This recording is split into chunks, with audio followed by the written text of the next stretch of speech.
Hello there and a very good evening. You're watching Primetime News on TV1. I'm Dasni Athad for News First, and let's start off with a look at tonight's headlines. Plot to defraud Sri Lanka Cricket of $5.5 million exposed. Retired Major General Amal Karunasekara granted bail in Keith Noyer abduction case. Hearing of the case against former Defence Secretary Gotabaya Rajapakse commenced at the Special High Court. Furnace oil leak causes serious damage to marine environment around Muthurajavela. Legal action to be taken against those responsible.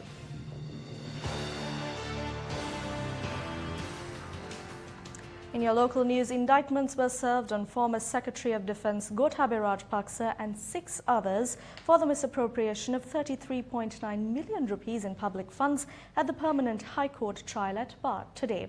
The defendants were released on a cash bail of 100,000 rupees each and 2 sureties of 1 million rupees each. The order was issued when the case pertaining to the D.A. Rajapakse Memorial Museum was taken up today. The case was taken up before a trial at bar comprising of High Court judges Sampath Abekon, Sampath Vijayaratne and Champa Janaki Rajaratne this morning. The other defendants were Land Reclamation and Development Corporation Chairman Prasad Harshan de Silva, former General Manager Srimati Mallika Kumar Senadira, former directors Badra Udulavati Kamaladasa, Keminda Artikala, Saman Kumar Galapatti and MD Mahinda Salia. When the case was taken up today, Deputy Solicitor General Dilip Apiris, appearing for the AG, said the defendants must be remanded as per the law after they are handed over to the charge sheets to ensure the trial continues uninterrupted. However, he did not oppose the granting of bail to the defendants, taking into account they held high positions in government and are less likely to avoid court. Justice Sampath Abekon noted as the defendants are charged under the Public Property Act and under the Penal Code, it is under the discretion of court that bail will be granted,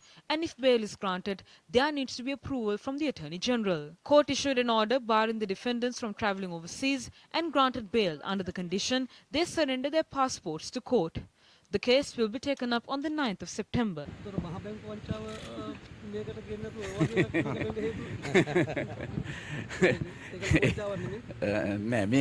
No, they have calculated this up to 33 million rupees. We have already settled that amount.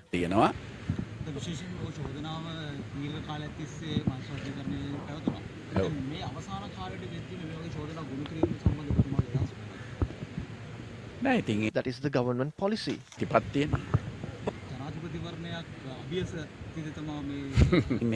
It is clear that this court was established to fasten the court proceedings to inquire into the fraud that took place in the national economy. Mine is the second case because it is that serious. Former President Mahinda Rajapakse, parliamentarians Laxman Yapa Abewardena, Talas Alaha Perumal and several other politicians arrived at the court premises. He's talking about several qualities a Prime Minister should possess. He says Ranil doesn't have those qualities.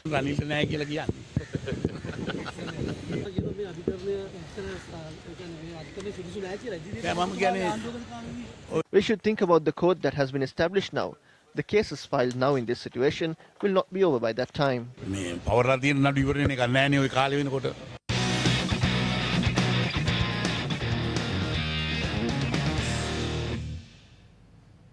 An investigation has been launched into an alleged plot to carry out major financial fraud at Sri Lanka Cricket. Deshan Gonavela joins us opposite the SLC. Thank you, Dasuni. I am here in front of the Sri Lanka Cricket headquarters in Colombo, where earlier today it was revealed that a large-scale financial misappropriation was on the cards. The SLC has already, as you can see behind me, the SLC has already released a statement with regard to what they say went on here about how a sum of about $5.5 million was supposed to be transferred to a personal account coming from a sponsorship. The minister has also stated that the FCID has already been advised to look into this, but questions remain whether any important influential figures were behind this potential scam. Let's take a look at this story in more detail.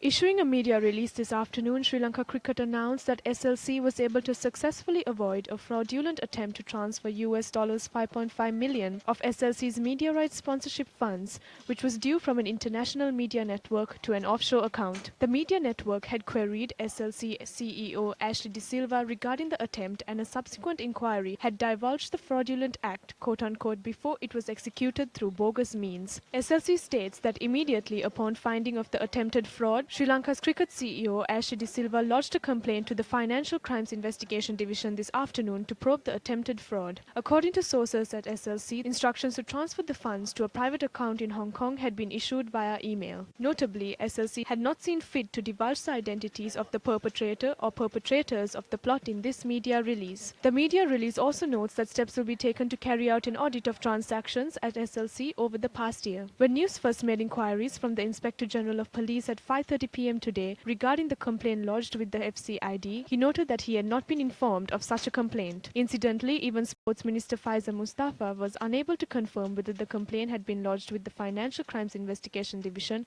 or the Criminal Investigations Department. Let's take a brief summary of what has happened today. Sri Lanka Cricket finds out that someone is trying to steal money from them.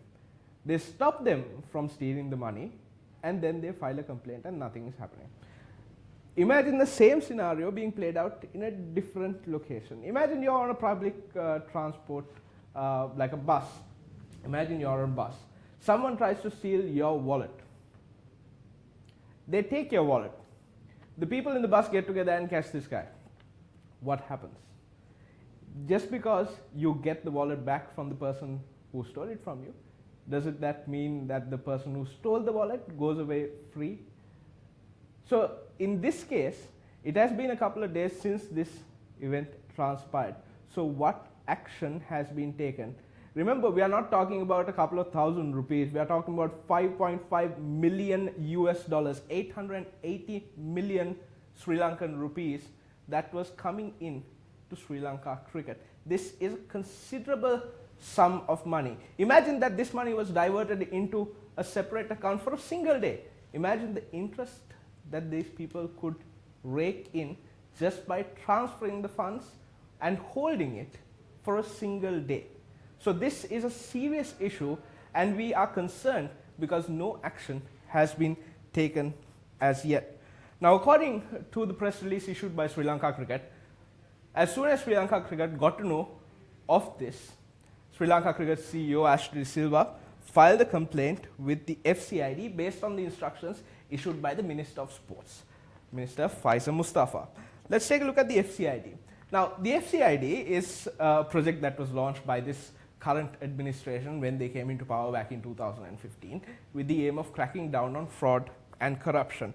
There were several layers built in before the FCID to conduct an investigation. One was the National Executive Committee that looked into fraud, then diverted those cases to the National Anti-Corruption Committee Secretariat, which was set up to compile the documentation that is required to actually investigate these alleged frauds, and this Anti-Corruption Secretariat passed on these files to the FCID so that they can do their work.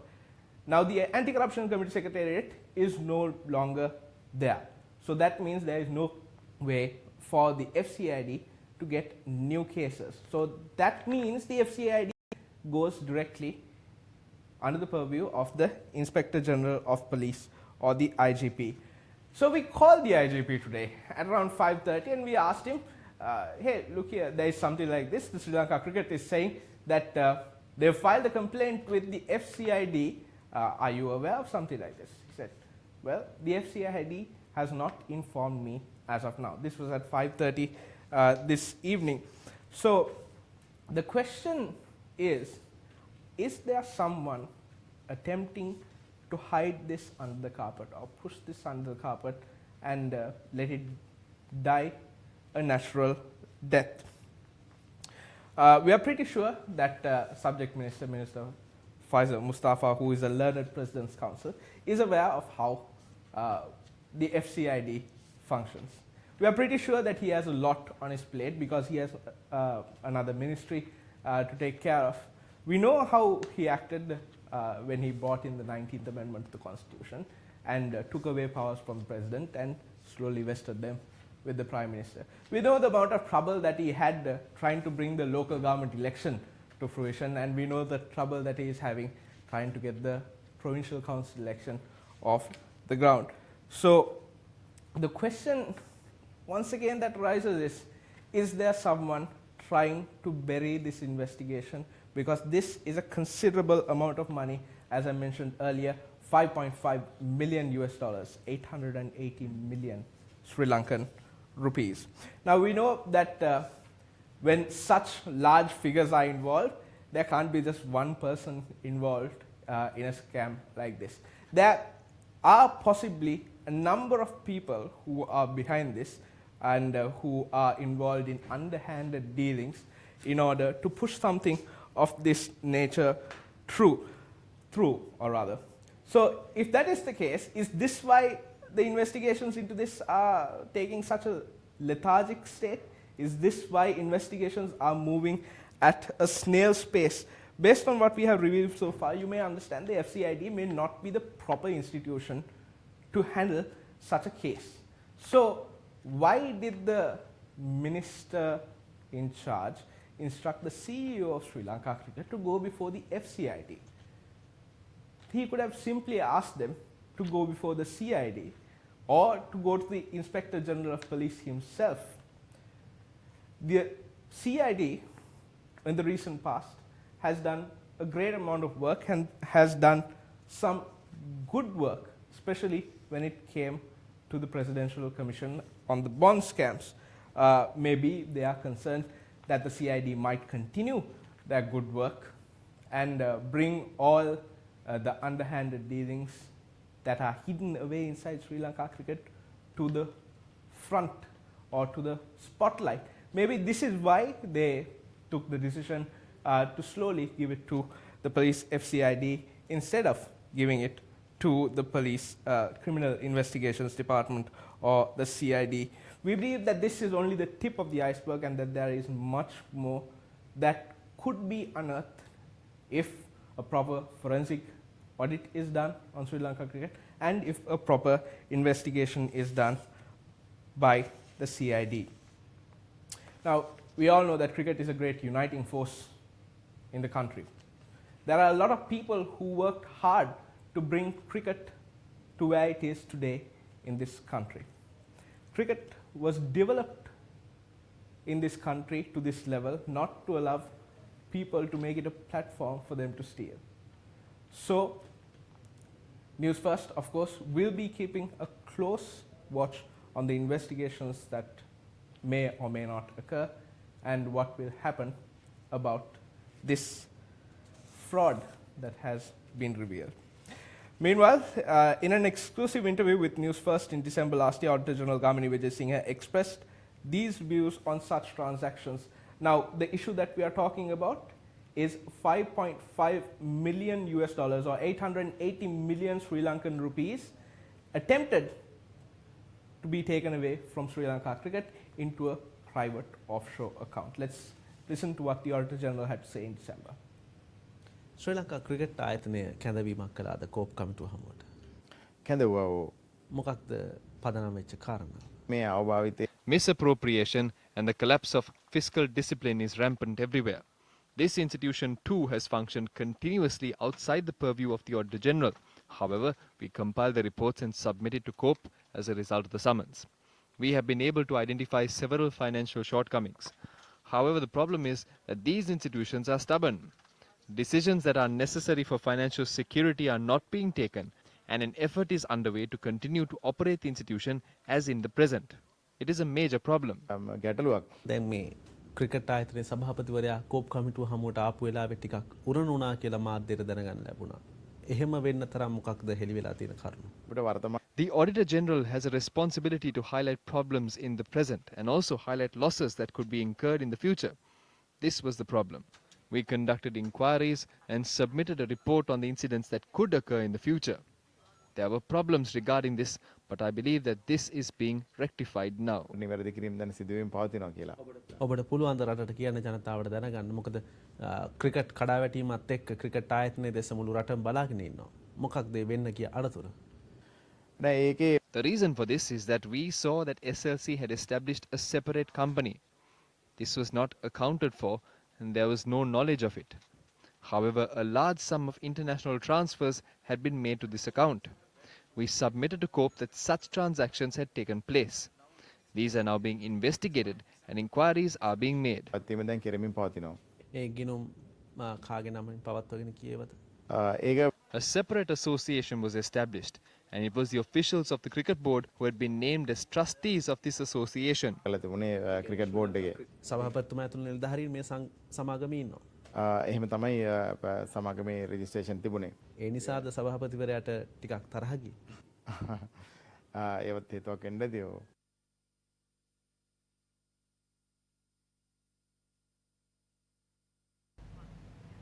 Former military intelligence chief, retired Major General Amal Karunasekara, who was remanded over the abduction and assault of journalist Keith Noyar, was granted bail today by the Mount Lavinia Magistrates Court. The retired Major General was released on 3 surety bails of 10 million rupees each, and the additional magistrates stressed one of the bail bondsmen should be an executive grade officer in the public service. Retired Major General Amal Karunasekara was also barred from travelling overseas. At the previous hearing, an order was made to record a statement once again from retired Major General Amal Karunasekara due to a contradiction in a statement made by a defence counsel, and his statement was produced in court today. Based on the contents of that statement, the Mount Lavinia Magistrates Court permitted the Criminal Investigations Department to once again record statements from former Army Commander and present Minister Sarath Fonseca and former Defence Secretary Gotabaya Rajapakse in connection to the case filed over the abduction of journalist Keith Noyar. The case is to be taken up again on the 25th. A cleanup is underway along the coast in Muthuradjavilla following a major oil spill caused by a leak in the pipeline carrying furnace oil to the storage terminal. The Marine Environment Protection Authority says the cleanup operation will take up to a week to complete. The leak in the pipeline was identified when 35,000 metric tons of furnace oil were being unloaded from a ship from the United Arab Emirates. Reports said that about 25 metric tons of furnace oil had leaked into the ocean as a result. While authorities acted promptly to repair the leak, the damage had already been done to the coast and surrounding sea area. Throughout the day today, a joint operation was conducted by the Sri Lanka Navy, Sri Lanka Army and Coast Guard to extract the oil. Deputy Minister of Environment Ajit Manna Peruma and officials from the Marine Environment Protection Authority inspected the scene of the oil spill today. In truth, it was reported to us that about 10 tons of furnace oil had leaked into the water. However, we believe that it may be much more. The relevant institutions will release this data in a few days. It will take at least another week to clean up the beach. However, we are hoping to expedite this and restore the beach so the people are able to use it again. While the coastal environment can be cleaned up, it will take at least 2, 3 or even 5 years for the biodiversity here to return to normal. We will compile a report on the environmental harm and social impact, and within the next few months, we will initiate legal action. His Excellency the President and the Spanish government have held talks regarding a long-term solution for this and to create 14 new beaches in Sri Lanka. We will also receive a ship with all facilities, and when such problems arise, we will be able to carry out the cleanup operation swiftly. At a time when there are discussions and arguments regarding planning the education sector in the cities of the country, there are many young students who are compelled to learn under the most difficult situations. The Gum at the Door-to-Door team came across such a group of students today. Gum at the Door-to-Door initiative. Parents facing financial difficulties cannot provide luxurious things for their children. Students do not have the basic facilities to engage in the academic activities. Lack of textbooks, absence of an environment to engage in co-curricular activities, and a water crisis are just a few issues faced by these locals. Locals urge the relevant authorities to provide a solution to these issues. The big onion farmers in Nilagama are facing a major crisis. The farmers are helpless due to the pricing issue of their cultivation. There are around 450 families who depend on the cultivation, and they charge that the income earned from the cultivation is not sufficient. The main issue faced by the locals in Nagar is the human-elephant conflict. The locals walk for miles to obtain water as the salinity percentage in the water in the area is high. The villagers who engage in fishing also face many issues due to the high cost of living. More than 3,000 families live in Sirajnagar. A doctor visits the medical clinic only once in every week, and government medical centers does not have the basic facilities. The people say the shortest route to take a patient to Thambalagamuwa is in a dilapidated state. They request the authorities to construct a bridge in the area. Although around 840 families live in Hingula, they do not have any documents to confirm their ownership of lands. Therefore, they face many difficulties in enrolling children to schools. They charge the businessmen from the other areas do not face the issue, and it is innocent villagers that are helpless. Transportation issues, dilapidated state of the roads, and the water crisis are few other issues they face. Students in the non-Periyal Vattha engage in their academic activities with greatest difficulties. They have to spend hours to walk 12 kilometers to reach the Vivekananda Primary School. The students are boarded in the school for 5 days to receive education. A hostel is under construction. The children and the teachers face a food shortage. Come at the door-to-door initiative. The 39th session of the United Nations Human Rights Council began today in Geneva, Switzerland. The sessions will continue till the 28th of this month. It is an honor to be called to this mandate, to assist states to uphold the human rights of the people. In this year in which we celebrate the 70th anniversary of the Universal Declaration of Human Rights, the Universal Declaration is a commitment to values and policies deliver tremendous benefit to millions of people. This Council, my office and every member state of the United Nations must continue to push forward with that work. The future of the world depends upon it. In its official website, the United Nations High Commissioner for Human Rights has mentioned that in Sri Lanka, although the authorities have moved too slowly towards meaningful implementation of the transitional justice agenda, the Office of Missing Persons has now begun consultations and institutional capacity building to fulfill its mandate. It added, quote-unquote, "We look to that office to work quickly to begin to provide answers to the families of the disappeared. Legislation establishing an office for reparations is also underway. More progress in advancing accountability and truth-seeking could have a great weight in the long-term stability and prosperity of the nation." Two special reports on Sri Lanka are due to be presented during the 39th session. The report compiled by the Working Group on Arbitrary Detention following its visit to Sri Lanka is due to be presented during this session, along with the report compiled by the Special Rapporteur of the Promotion of Truth, Justice, Reparation and Guarantees of Non-Recurrence. A Sri Lankan parliamentary delegation is currently in India upon their invitation. Former President Mahinda Rajapakse is also in India based on an invitation extended by BJP leader Dr. Subramaniam Swamy. Prime Minister Ranil Wickremesinghe is due to travel to India after returning from Vietnam. Speaker Karu Jayasuriya, Minister Gayantha Karunatilaka from the United National Party, Opposition Leader R. Sambandhan representing the TNA, Minister Nimal Siripala de Silva representing the UPFA, MP Vijitha Herat representing the JVP, Minister Mano Ganeshan representing the Democratic People's Party, Leader of the Muslim Congress Rauf Hakim and Leader of the EPDP Douglas Devananda are currently in New Delhi. They called on Indian Prime Minister Narendra Modi this morning.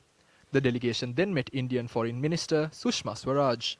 They are due to meet with the Indian President Ramnath Kovind tomorrow. Former President Mahinda Rajapakse is currently in India to address the convention of the BJP. MP Nama Rajapakse is also to join him.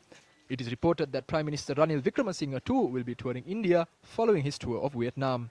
There are many examples that depict India's involvement in matters pertaining to economics, politics and foreign affairs of our country. Political analysts continue to point out that geopolitical superpowers like India are targeting strategically important locations of our country, such as the Keravalapitia power plant, Mattal airport, east terminal of the Colombo port, as well as the oil tanks in Trincomalee.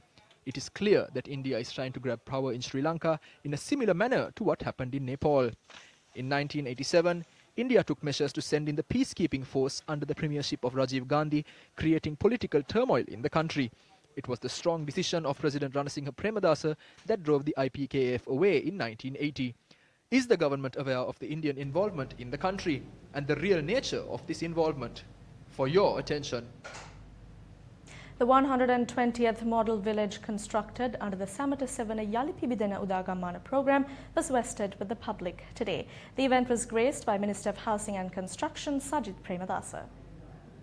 The model village constructed in the Wahamalgollava area in Rumbava, Anuradhapura, has been named Sagirigama. The total cost of constructing the 48-house model village was 52.2 million rupees. The village is complete with drinking water, electricity and roads. A number of programs, including handing over of housing deeds as well as housing loans, took place today. The event also saw the participation of Minister of Women and Child Affairs Chandrani Bandara, Governor of the North Central Province MP Jai Singha and MP Ishaq Rahman. There is a lot of jealousy with regard to this Udagammana program. The former minister who held my post is slinging mud. He is saying he wants to have a debate with me. I am ready for that. But I am not ready to give free publicity to false statements made by him in air-conditioned rooms. I challenge him today from this very location. I am ready for a debate.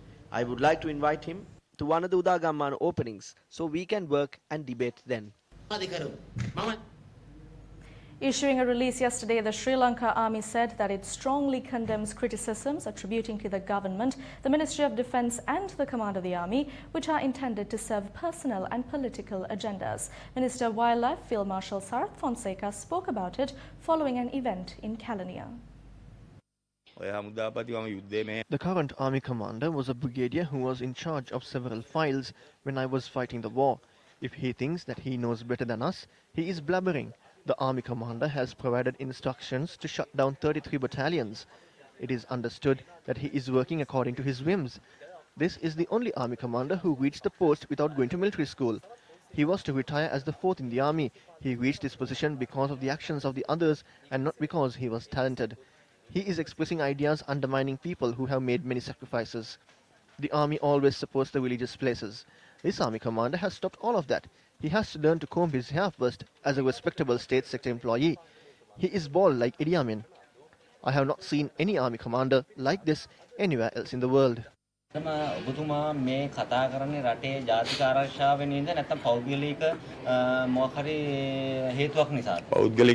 Even if it's over a personal matter, what is important is whether these factors are true. Tell anyone to speak if those points are false. He is saying that the army will be the correct size. We won after making it the right size. The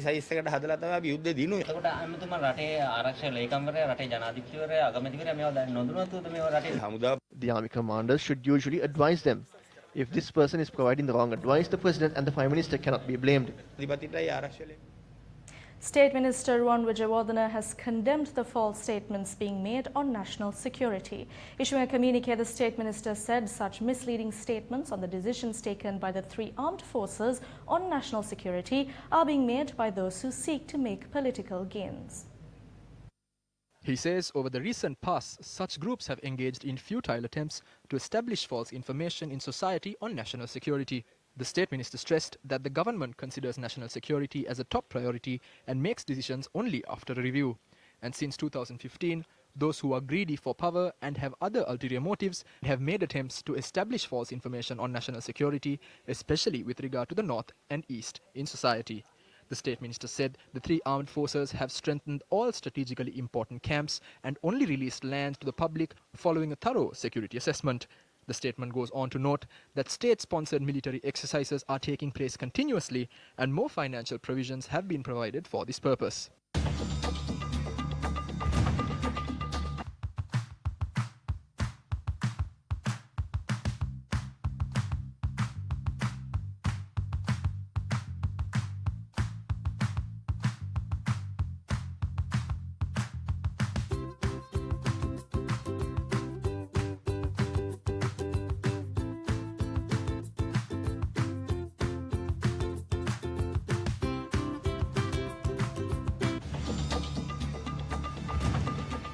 And that's a wrap of Primetime News for tonight. For the Newsfirst team, I'm Dasniya Thalda. Good night.